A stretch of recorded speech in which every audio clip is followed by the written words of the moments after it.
So big bunch of leaves, but actually what comes out, it's not a lot.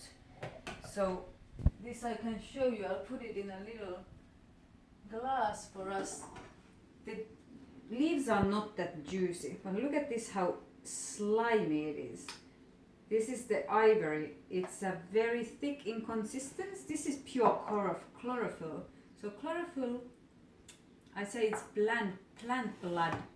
It's just the main ingredient that makes plants grow. Just like we have blood, the plant has this. This goes to the veins. If you ever look at the leaf, you see these little veins here? Yeah. That's where the stem sucks in and brings the chlorophyll all through the leaf, and that's how it gets its color.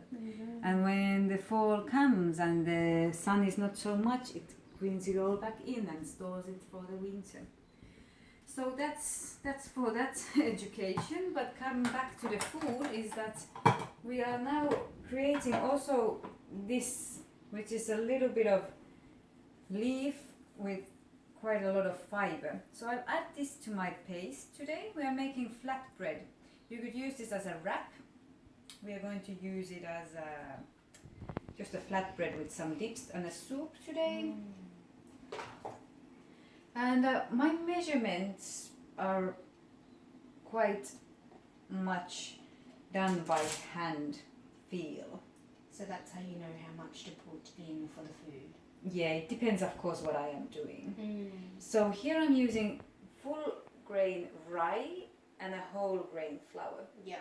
So I put more the flour because that's the one that binds it together. If I put more grains, it just breaks apart. So we have 2 cups of flour, 1 cup of grains. Yeah. I had a little bit buckwheat here in the bottom. So buckwheat is very harsh also, so just a little bit. I added maybe half a deciliter, like a 1/4 of a cup. So what I do is I'm using my hand. You could use a little spatula if you wish to. I'm just binding it all together. We would use, if you can, grab us an olive oil please. So it's up to you if you want to use oil or not. That's totally your decision. And we are going to put oil, I would say 2 tablespoons. 2 tablespoons. Maybe just a splash if you can measure. Like a bartender does a drink, just kind of measure it or use your spoon. I am not using salt today. We have people with high blood pressure. So we are going to do it nice and non-salty. For liquid today, I boiled some broccoli today, earlier. So we're going to use the boiling water of the broccoli. So oil, as I add the oil, I really, before I put all the flour, I'm going to now juice it up with this leftover from the juice. So the oil is really pushed in rather than having just fluffy on top of everything. I'm really working with my hand. So it's all rubbing it in. And now when I feel that the oil is starting to get nice and spread out with the base, then we can start one by one. So a little bit of the juice And then a bit and of little bit of that. It's about same amount of both, but I am not sure because I haven't tried this recipe yet with the buckwheat. So let's just try. Start with maybe 1/3 of it all. 1/3 of it all. 1/3 of it all. That's it. And then we need flour. Bring it on. Good. Half of it. Half of it. Half of it. Just put more. It's going to all bind together.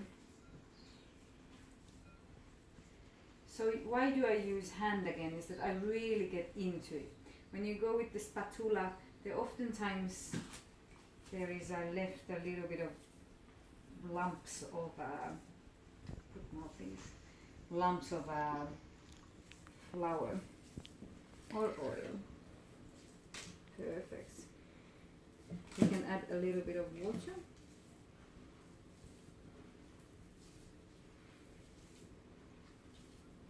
That's about it.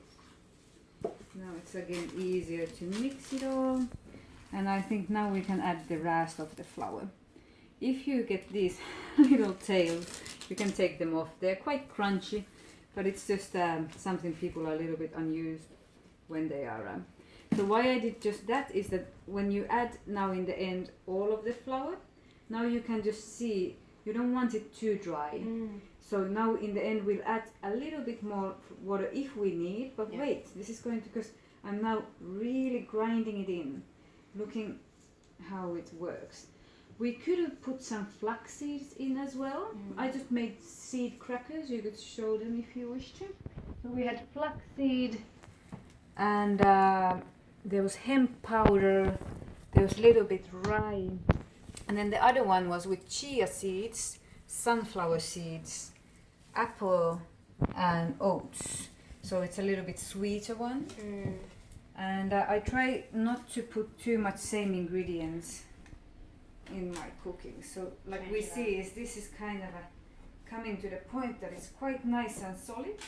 And so would this be suitable for people who are gluten intolerant to have this? This one, no. We have Because it's for got the whole flour, grain yeah. flour. So this is not for gluten. This is normal people who have no intolerances and they are happy to eat everything. If you would like to, you could put semolina flour instead of that one, or you could put even what would I use? Rice flour. But the consistency is just different. And yeah, I don't need to say anything else. Just you could show them the batter. Many people ask me, well, how do I know that the batter is ready? Well, you know it when it's nice and still flexible, so it's not like a dry thing. It's still smooth and still sucked all the flour in that we have. So after this is done, everything is in the batter. I'm going to just with a rolling pin roll it as a slim batter on a baking sheet, and then I'll put it in the oven about 170 degrees and bake it for 15 or 20 minutes. If you want to, you can even flip it over halfway through just to be sure that the both sides cook evenly. So that's all. Thank you for coming here today. That's it. And yeah, see you again soon. Bye. Bye.